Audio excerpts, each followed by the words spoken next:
Let's face it, life today moves fast. Pressure builds, distractions multiply. One moment you're trying to catch up, the next you're questioning everything, your money, your habits, your direction. But what if the noise isn't the enemy? What if your chaos is just the symptom of an untrained mind? The Stoics didn't just survive harsh times, they thrived. They mastered them. They treated every external problem as a training ground for inner strength. And that's what we're here to do. This isn't just another philosophy episode. This is your field manual for rewiring how you think, react, and lead. In this episode, we'll explore how to shift your mindset around money, find meaning in routine, and build clarity in a world that profits from your confusion. We'll ask, can you stay calm while others panic? Can you make peace that doesn't depend on circumstance? And how do you train your mind like a Stoic, deliberately, quietly, daily?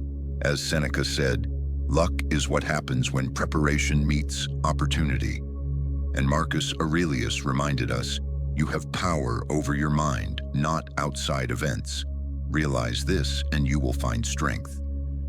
Welcome to Stoic Philosophy Daily, where your story matters. Share your insight or biggest struggle below. Every comment is a gift. We read with care, answer with heart, and treat your journey as part of our own. This is more than a channel. It's a circle of strength. If you're ready to upgrade your operating system, not just your habits, hit like, subscribe, and comment. I train my mind daily. This journey doesn't begin someday. It begins now. 1. Ritual is greater than rush. Most people don't start the day, they survive it. From the moment the alarm rings, it's a blur, scrolling, rushing, skipping breakfast, mind already hijacked by what's urgent instead of what's essential. But the Stoics didn't believe in launching unquestioningly into chaos. They believed in stepping into the day with presence.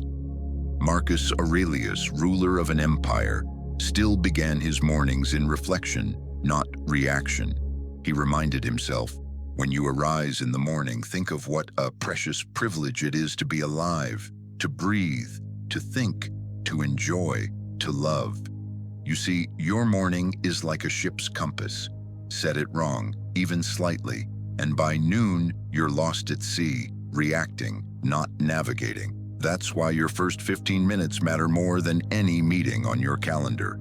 A morning ritual isn't about aesthetics or ambition. It's how you return to yourself before the world pulls you apart. The psychology behind this is simple but powerful. Your brain craves structure. When you start with repeated cues, stillness, breath, and motion, it begins to trust you. And when your brain trusts you, it no longer hijacks you. You'll feel it. Less irritation, less grasping, more calm. The shift is internal, but the effect echoes outward.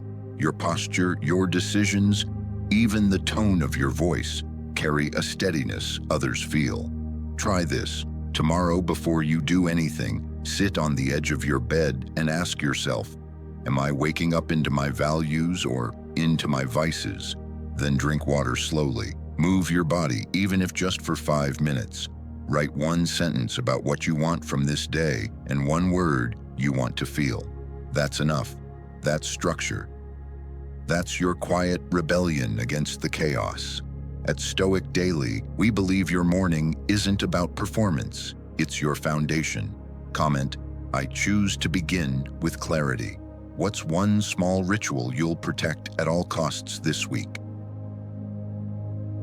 2. Review the day, rewire the mind.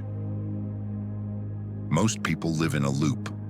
Wake, rush, work, collapse, repeat. The day ends as it began, blurry, distracted, and unclaimed. But the Stoics didn't believe in sleepwalking through life. They believed in examining it. Seneca said it clearly, the unexamined life is not worth living.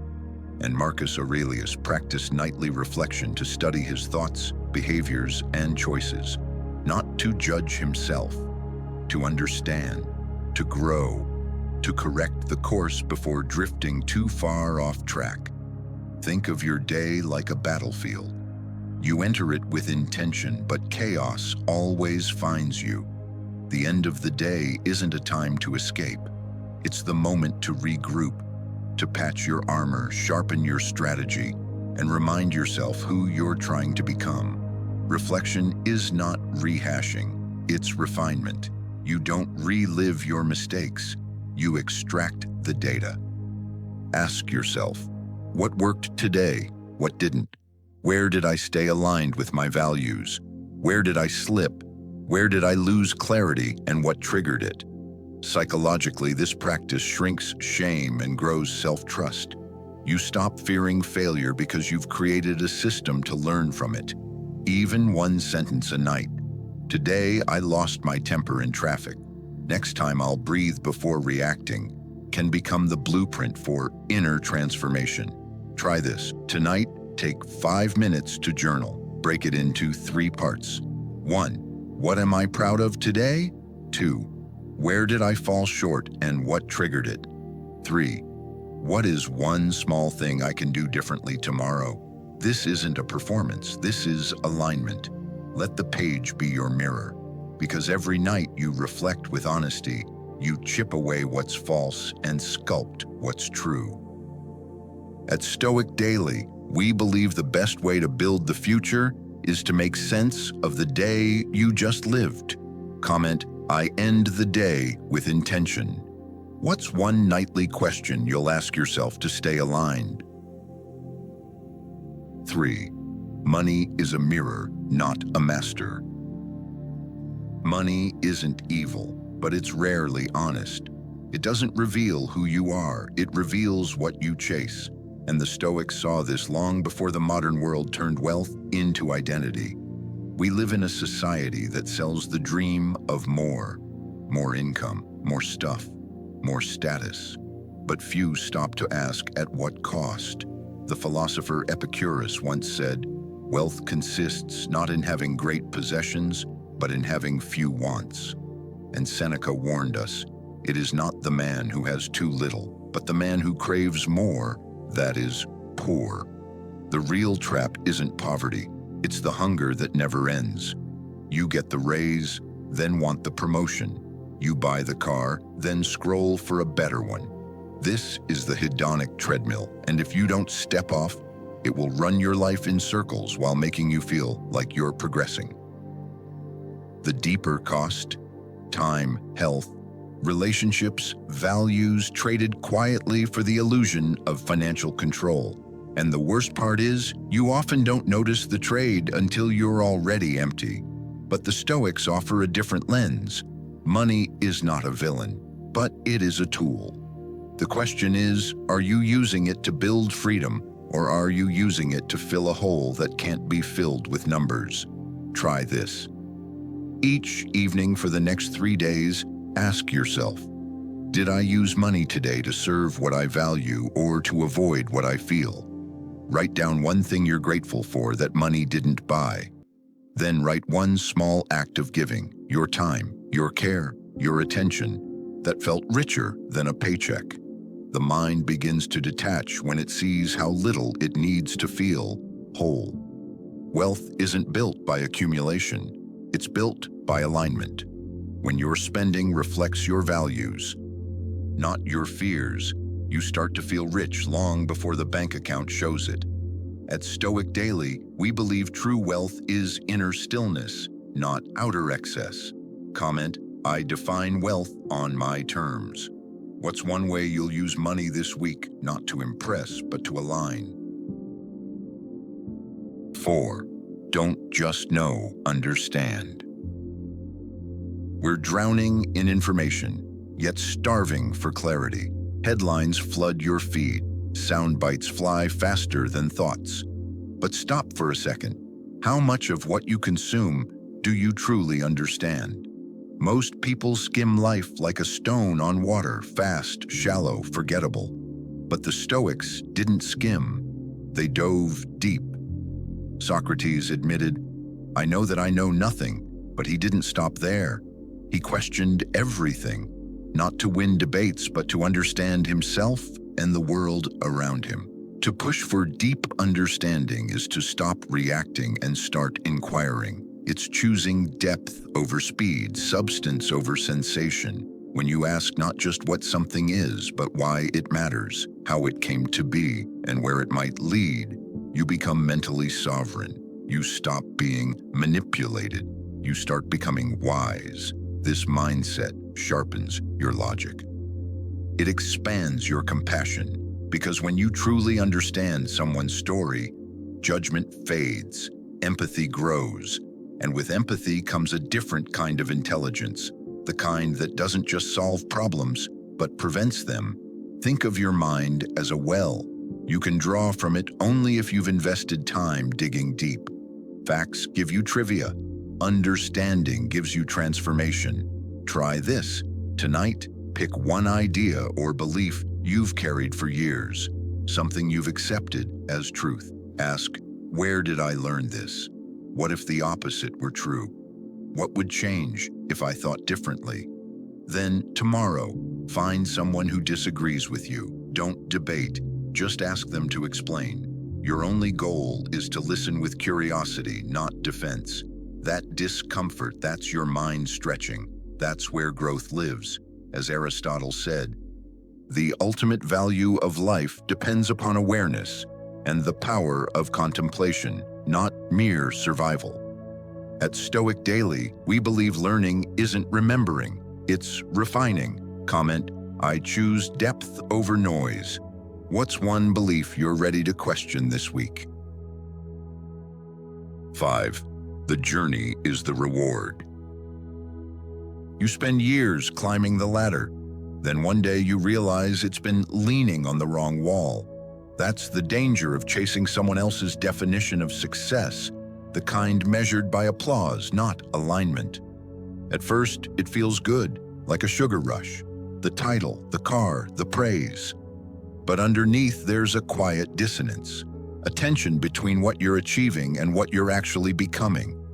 It's a form of inner erosion, subtle, slow, but constant. You become excellent at performing, but distant from your own purpose. Epictetus warned, wealth consists not in having great possessions, but in having few wants.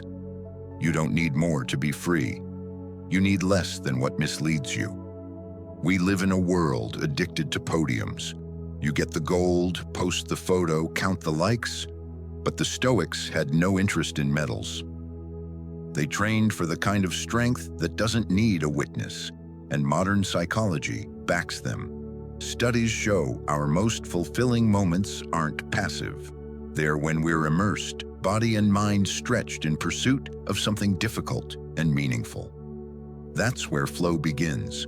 Imagine hiking a mountain. The view at the top matters, sure, but it's the climb that reshapes you, the stumbles that teach balance, the solitude that reveals your thoughts. The effort is not a delay to the prize. It is the prize. Try this. Tonight, write down one win from this week that no one clapped for but made you quietly proud. Ask yourself, what part of me was strengthened in that moment? Was it courage, consistency, patience? That's your compass, not the comment section.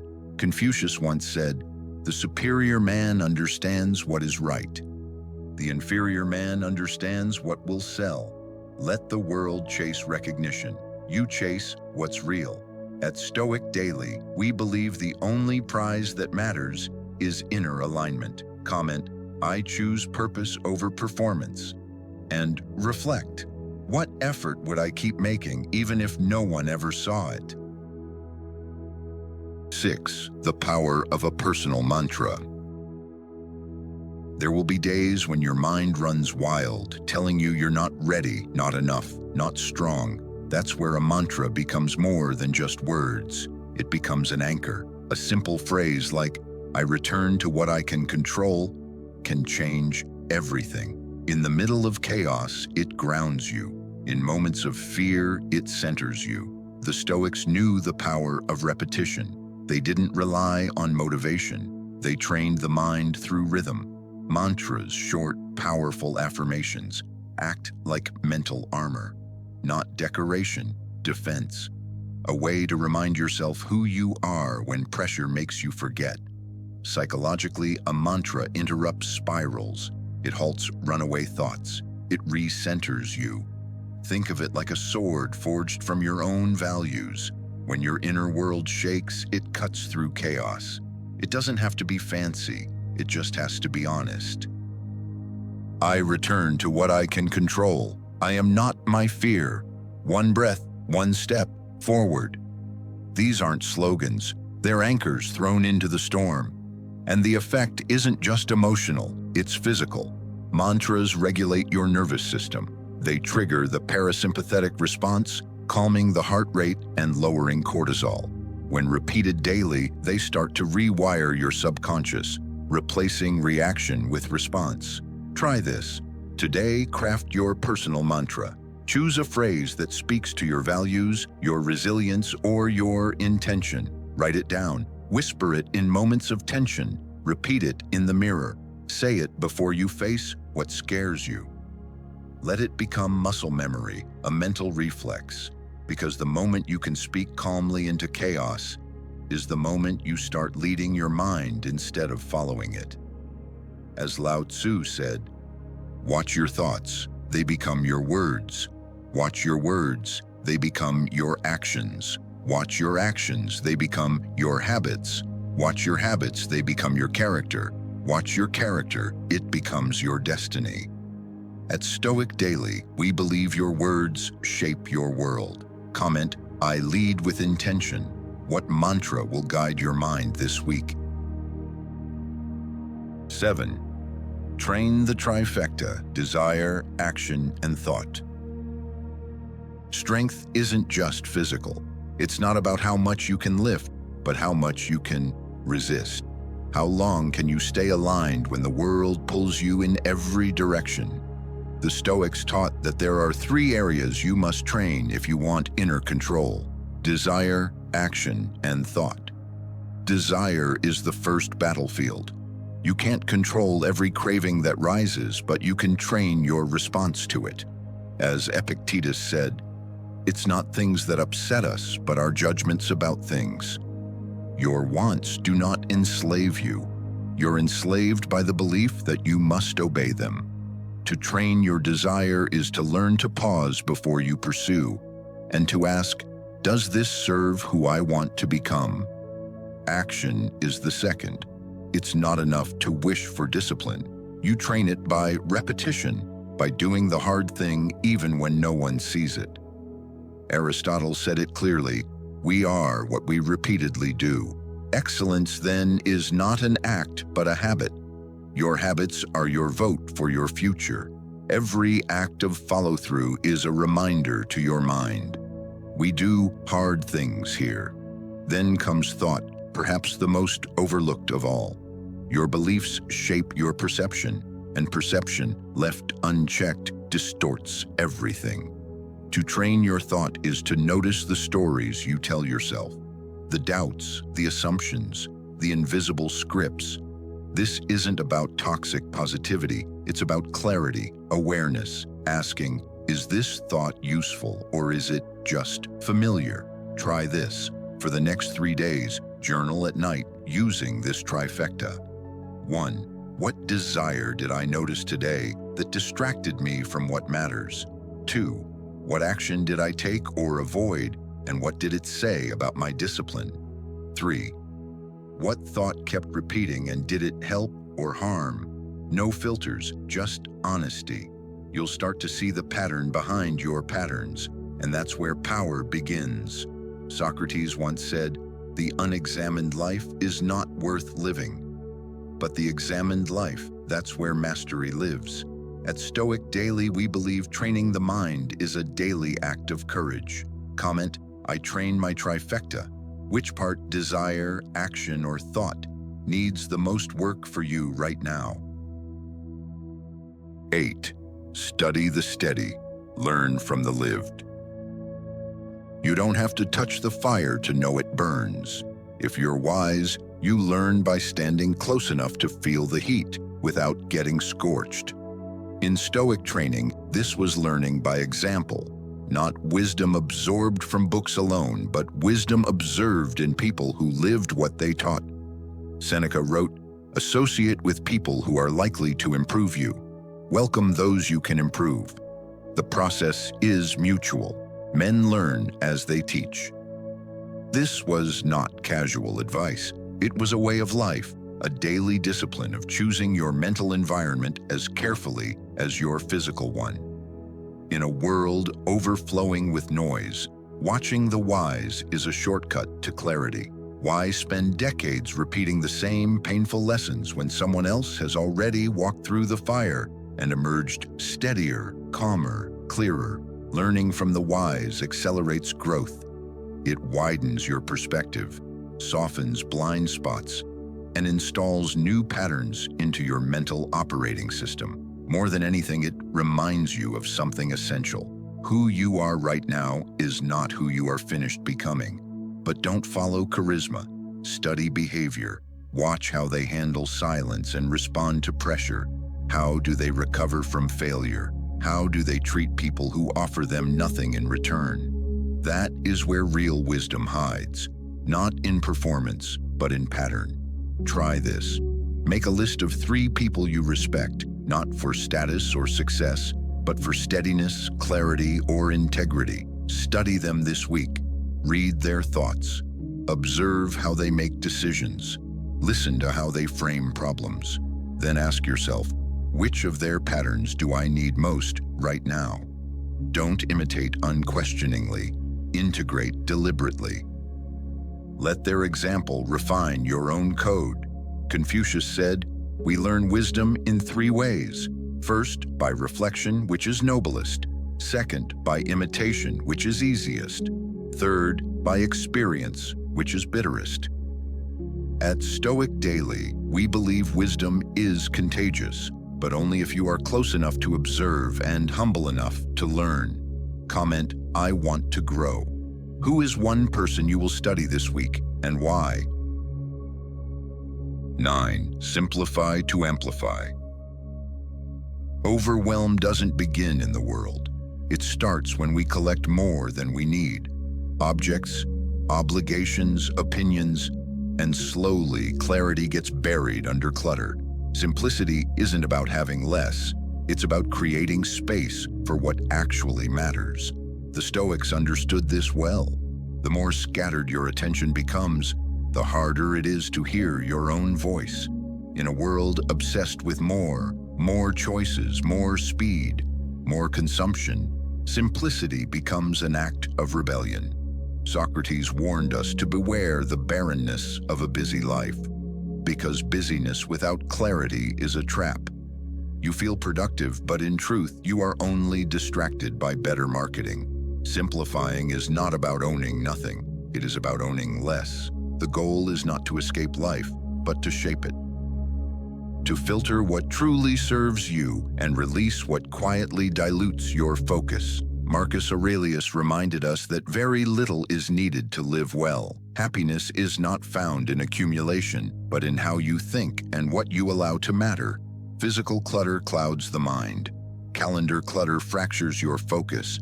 Digital clutter drains your attention before you even notice it. When you remove excess, you create room. Room for thought. Room for calm. Room for a life that feels intentional instead of automatic. Try this.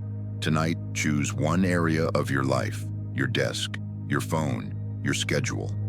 Ask yourself, what here supports my peace and what silently steals it? Remove just 3 things. Not to be minimalist, but to be deliberate. Repeat this weekly. You will start to feel lighter, not because you are doing less, but because you have finally made space for what matters most. T.S. Eliot once asked, where wisdom is lost in knowledge, and where knowledge is lost in information. Simplicity is not less. It is clearer, cleaner, stronger. At Stoic Daily, we believe clarity begins where clutter ends. Comment, I choose simplicity. What is one thing you will remove this week to make room for what truly matters? Progress over perfection. You don't need to master all 9 rules. You only need to begin with one. Maybe it's a quiet morning ritual. Perhaps it's removing one distraction from your life. Maybe it's replacing one negative thought with something grounded and true. Choose it, practice it. Let that single act become your proof that change is real and possible. The Stoic path was never about perfection. It was always about progress, not measured by intensity or noise, but by consistency, by how steadily you return to what matters. Some days you will fall short. That is not failure, that is training. The work is to keep showing up, especially when it feels inconvenient or uncomfortable. So take one step today, take another tomorrow, and when you stumble, fall forward. Every setback refines your direction and sharpens your discipline. And remember, you are not walking alone. This is more than a video. It is a community, a circle of strength, built one habit, one choice, one breath at a time. At Stoic Philosophy Daily, we believe greatness is built through quiet repetition. Comment, I commit to progress. Which one of the rules are you starting with today? If you're seeking more, discover the full path on my channel, Stoic Philosophy Daily.